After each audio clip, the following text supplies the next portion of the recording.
সিলেটের ভোলাগঞ্জের মনোমুগ্ধকর সাদা পাথর এলাকা, যেখানে পাহাড়ি ঢলের তোড়ে ধোলাই নদীর উৎসমুখে ভেসে আসে সাদা পাথর, কিন্তু সেই প্রাকৃতিক সৌন্দর্য আজ হুমকির মুখে।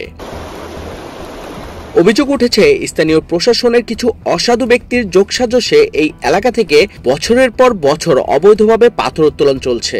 রাষ্ট্রীয় সম্পদের এই ব্যাপক ক্ষতি সাধনের অভিযোগে বুধবার এনফোর্সমেন্ট অভিযান চালায় দুর্নীতি দমন কমিশন বা দুদক।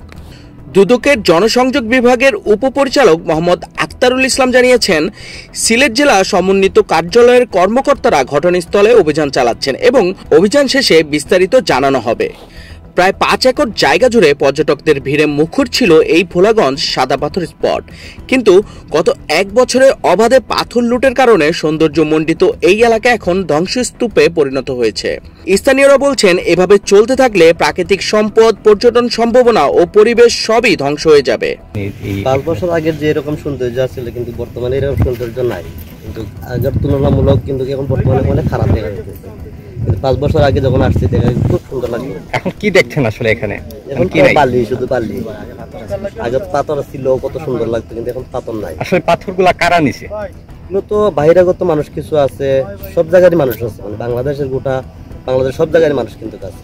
দু একজনের নাম যদি জানেন কিনা? এটা নাম বলতে পারবো না, কারণ 5 বছরের ভিতরে তো আসি নাই আমি, এটা বলতে কি আছে। দুদকের এই অভিযান কি অবৈধ পাথর উত্তোলন বন্ধ করতে পারবে?